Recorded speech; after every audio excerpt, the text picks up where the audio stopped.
আবার একটি নতুন রেসিপি নিয়ে আপনাদের পাশে চলে এলাম। আলু, বরবটি, টমেটো, বেগুন, কাঁকরোল আর চিংড়ি শুটকি দিয়ে রেসিপিটি শুরু থেকে শেষ পর্যন্ত দেখবেন। গরম হয়ে গেছে, দিচ্ছি পেঁয়াজ কুচি, লাল হয়ে গেছে, দিচ্ছি আদা রসুন বাটা, ভালো করে আদা রসুন বাটাটা ভাজবো।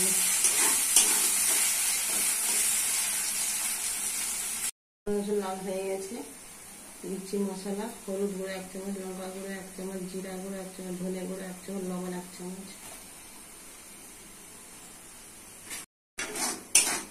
মশলা ভালো করে কষে নিতে হবে।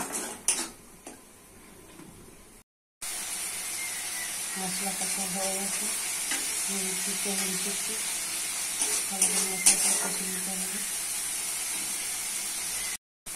একটু সাদা কষে দিচ্ছি টমেটো,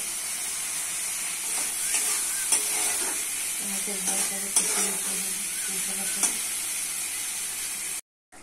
টমেটো সিদ্ধ হয়ে গেছে,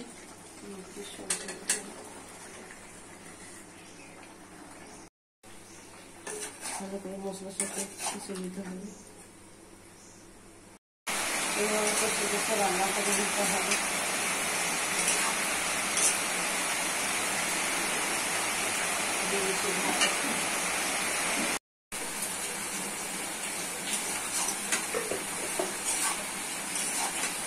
সব সিদ্ধ হয়ে গেছে, দিয়ে দিচ্ছি জল।